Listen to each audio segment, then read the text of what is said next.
سورة الجمعة مدني سورة ته په دې کې 11 آیتونه 2 رکوګانې دي. په دې سورت کې د پیغمبر صلی الله علیه وسلم شان او عظمت بیان شوی دی او دغه شان د جمعې بعض مسایل او آداب پکې بیان شوي دي. بسم الله الرحمن الرحيم يسبح لله ما في السماوات وما في الأرض پاکی وی اللہ لرا اغا سچی پاسمانونو کی دی و اغا سچی بزمکا کی دی الملك القدوس العزيز الحكيم باچا دے دیر پاک دے زورور دے حکمت والدے هو الذي بعث في الأميين رسولا منهم خاص اللہ غزات تے چراوی لے گو پامیانو یا پام پڑو کی رسول دا غوی دا جنسنا دا عرب کمو تی چا اللہ پہ کمو کی چا اللہ پیغمبر را لے گلے دا ہم پڑو کنا نزک اللہ وی چا دا اللہ رحم دے چا اللہ دا پیغمبر را لے گلے دے رسول منهم دا غوی دا جنسنا انسان دے خاص کار بکی یتلو علیہم آیاتی الولی پدوی باندے آیتون دا غالا ویزکیهم او پاکی دوی لرا دا بدو اخلاقنا دا غلط عقیدونا ويعلمهم الكتاب والحكمة او خودنا بکی دوی تا دا کتاب او دا سنت وإن كانوا من قبل لفي ضلال مبين او اگر کو دوی مخی پا گمراهی اخکارکی وآخرین منهم او پا نورو کسانو کیرا لے گلے دے چی دا دوی امیانو ندی لما يلحقوا بهم چلا ندی یوزی شوی دا دوی سرا دا دی سمطلب دے یعنی اللہ پا نورو کسانو دا کم دا پیغمبر لے گلے نورو دا پارم را لے گلے چلا دوی سرا ندی یوزی شوی چی اگر دا صحابہ کرامو نرسط تر قیامت پوری طول عرب و عجمتی مراد دی پا مرتبه کی دا غوی پا شان ندی پا زمانه کی میو شان ندی دا مطلب دی لما یلحقو بیم ندی یوزی شوی دا غوی سرا نا پا مرتبه کی او نا پا زمانه کی زمانه دا غوی اغا مخکینی دا مرتبه دا غوی دیر اوچتا دا کمو خلقو چی پا اغا ٹیم پا پیغمبر صلی اللہ علیہ وسلم ایمان را وڑے او دا غیر منلی دا وهو العزیز الحکیم وغزور ورحکمت والدے ذالک فضل اللہ دا فضل دا اللہ دے دی پیغمبر بانی ایمان راوڑا او دا امتی جوڑے دا دا اللہ خاص فضل دے یؤتیه من یشا ورکی چالر چوغواری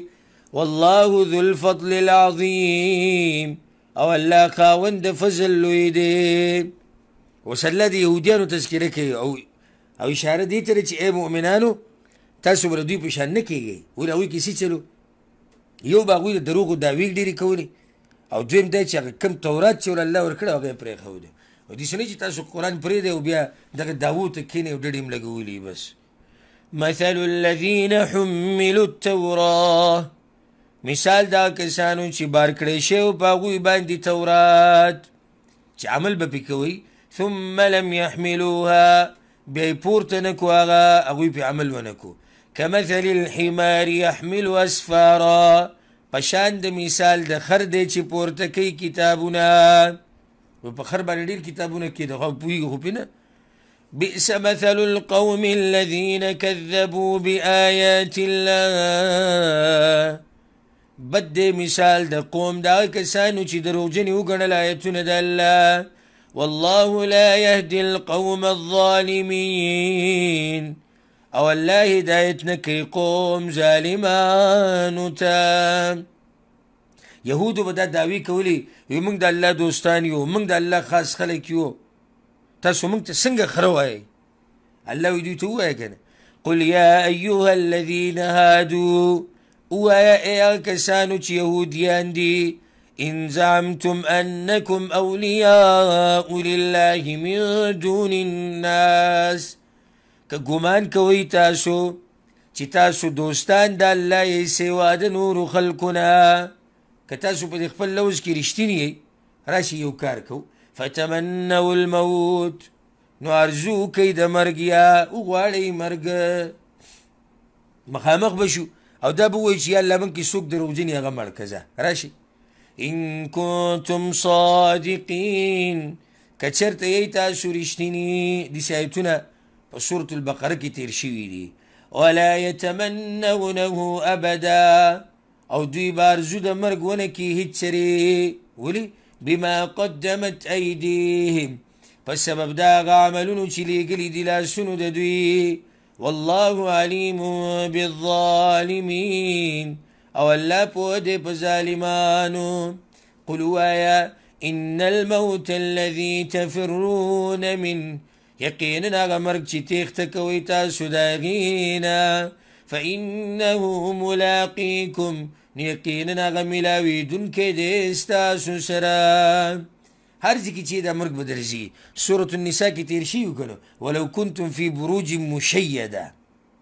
اگر كو مزبوط قلاقانو كي ثم تردون إلى عالم الغيب والشهادة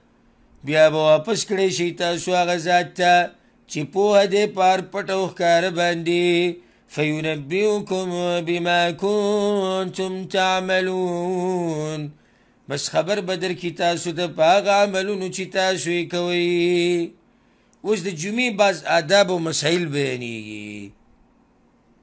بعض مدینې والا داسې و چې د جمعې د اذان به وشو که نه نو بیا به یې اخیستل خرڅول کول نو الله مسلمانانو ته دا حکم راولېږو چې کله د اذان وشي د جمعې نو بیا به تاسو اخیستل خرڅول نه کوئ. یا ایها الذین آمنوا ایمان والو اذا نودي للصلاة من يوم الجمعة کله چې اواز وکړی شي د پاره د مانځه د ورځې د جمعې فاسعوا الى ذکر الله نو تادي وکئ ذکر د الله ته مانځه ته او خطبې ته په تادي سره لاړ شي. وذروا البيع او پرېږدئ اخیستل خرڅول ذلكم خير لكم إن كنتم تعلمون دا غوره د تاسو لره که تاسو پوهیږئ. ټول مؤمنانو ته دا خطاب دی. دا خبره کول چې په بانډو کې د جمعې مونځ نشته او د هغې دپاره دا شرطونه دي او دغه شرطونه ټول د ځان نه خبرې. صحیح خبره دا ده په کلیو کې په بانډو کې په ښاریو کې په ټولو کې جمعې مونځ کیدی شي. فاذا قضیت الصلاه بس کله چې ادا کړی شي مونځ فانتشروا في الارض نو خواره شئ په ځمکه کې وابتغوا من فضل الله اول ټوی د فضل د الله نه واذكروا الله كثيرا او یادوی الله ډېر لعلكم تفلحون د دې دپاره چې کامیاب شئ. دا روان آیت دې سره تعلق ساتي چې مکه کې عفوا په مدینه کې د غلې کمې راغلی و د ډېر وخت نه او بیا اچانک قافله راغله د شام نه چې د ځان سره یې غله راوړې وه. نو پیغمبر صلی الله علیه وسلم خطبه کوله او په هغه ورځو کې دا خطبه د جمعې ده دا د جمعې د مانځه نه بعد وه د جمعې د مانځه نه بعد وه خطبه یې کوله. نو بس دې کسانو چې شور واورېدو ټول پاڅېدو ولاړو صرف 12 کسان د پیغمبر صلی الله علیه وسلم سره پاتې شو 12 کسان بس.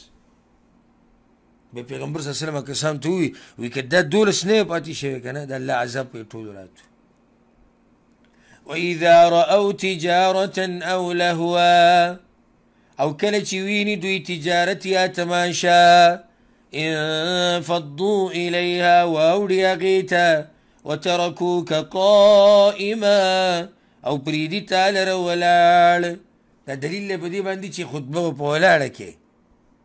وی پرېږدي تا ولاړ. قلت ورته ووایه ما عند الله خير من اللهو ومن التجارة هغه څه چې د الله سره دي غوره دي د تماشو او د تجارت نه. والله خير الرازقين او الله غوره دی د رزق ورکوونکو نه.